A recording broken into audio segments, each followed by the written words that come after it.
আসলে বিষয় হচ্ছে যে কাদুফার কামাল সে বিদেশ থাকে, তার দলের কোনো ভিত্তি আছে কিনা আমি জানার মতো জানি না, কখনো কোনো মিটিং মিছিল এরকম দেখিও না। বিদেশ থাকে, বিদেশ থেকে আসছে, টাকা পয়সা কামায়, ঠিক আছে বুঝছে, কিন্তু সে তাদের কি আজকে প্রোগ্রাম করবে, তারা প্রোগ্রাম করতেছে, তাদের কি প্রোগ্রাম সেটা জানি না।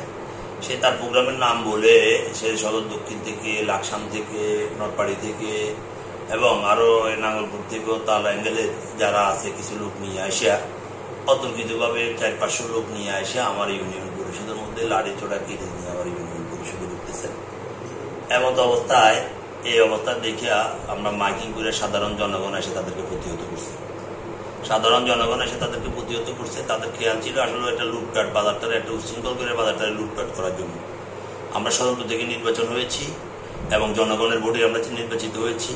আমার সাধারণ জনগণ যদি এসে বলতে কোনো অভিযোগ দেয়, আপনারা জরিপ করে দেখেন, যদি কেউ বলে কোনো অভিযোগ, ইনশাল্লাহ এটার ব্যবস্থা হবে। কিন্তু সে আসছে একটা ডাকাতি করার জন্য উদ্দেশ্যমূলক। তার কতিপয় কিছু চিহ্নিত সন্ত্রাসী আছে যারা মাদকের সাথে অ্যাডিক্টেড, তারা মাদক সেবন করেন, তাদেরকে নিয়ে আসে, তারা বাইরেগত কিছু লোক নিয়ে আসে উদ্দেশ্যমূলক। সে কেন আসছে, কে জন্য আসছে, আগেও কোনো কথা নাই, পরেও কোনো কথা নাই, কখনো আসেও নাই, কোনো এই সমস্ত বিষয়ে কোনো কথাই নাই তার সাথে। আমার কি পরিমাণ লোক আসছে প্রায় 400-500 লোক হবে।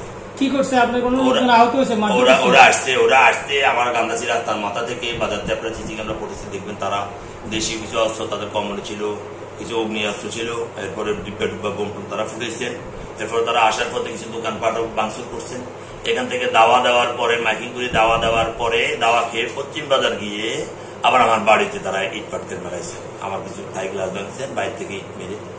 আমি তাদের দৃষ্টান্তমূলক বিচার চাই ইনশাআল্লাহ। শত উদ্দেশ্য আর যত সন্ত্রাসী কার্যকলাপ বাংলাদেশ ইউনিয়নের মানুষ সন্ত্রাসী পছন্দ করেন না, কখনো করতেও পারবেন না। আর ও কিসের বিএনপি আমি জানি না, তার পোস্ট আছে কিনা। আমরা গফুর ভুইয়া সাহেবের যারা নেতৃত্ব আছেন তারাও আমাকে ফোন দিয়ে খবর নিয়েছেন কি হয়েছে আলী ভাই এই ব্যাপারটা। আমরা এই বিষয়ে আমাদের কোনো অবগত নাই, ধারাও নাই, আমাদের কোনো নেতৃত্বের কোনো সিদ্ধান্তও নাই। যারা নজর ভুইয়া সাহেবের গ্রুপে আছেন তাদের সাথে আমার কথা হয়েছে, তারাও আমাকে বলছেন যে আমাদের এরকম কোনো সিদ্ধান্তই নেই।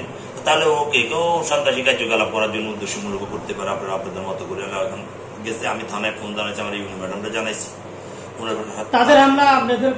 আমাদের প্রায় সাধারণ মানুষ প্রায় 10 জন, প্রায় 10 থেকে একাধিক হইতে পারে। তাদেরকে আমরা বিভিন্ন ক্লিনিকে পাঠাইছি ট্রিটমেন্টের জন্য, তারা ওখানে ট্রিটমেন্ট অবস্থায় আছেন। এইভাবে পলবন্ধ উদ্দেশ্যমূলক এসে আমাদের অফিসে আসিয়া দিবে কেন? আমার অফিস চলাকালীন আমি স্বতন্ত্র থেকে চেয়ারম্যান হয়েছি।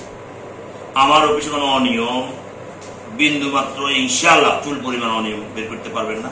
আমি অফিসে আসার পরে শুধু সরকারি ফি ছাড়া, সরকারি জন্ম নিবন্ধনের যে ফিটা, এই ফি ছাড়া আমরা মাইকিং করে দিয়েছি সারা ইউনিয়নে। আমি শপথ করার পর আর কোন সরকারি ট্যাক্স ছাড়া কোনো টাকা পয়সা আমার ইউনিয়ন পরিষদের লেনদেন নাই। আমাদের সাধারণ জনগণ এটার প্রমাণ দিয়েছেন এবং তারা স্তম্ভে আছেন। যদি এরকম কোনো তথ্য আপনাদের কাছে হয়, কোনো অনিয়মের তথ্য আসে, আমরা দিয়ে দেবো। ওরা আছে সন্ত্রাসী কার্যকলাপ করতে, বাংলাডা ইউনিয়নের সন্ত্রাসী কার্যকলাপ ইউনিয়ন পরিষদে আসিয়া ওর মতো কামাল কত টাকা মালিক ইনশাআল্লাহ করতে পারবে না। ইনশাআল্লাহ জনগণ আমাদের সাথে থাকে, আমি তাদের জন্য আইনগত ব্যবস্থা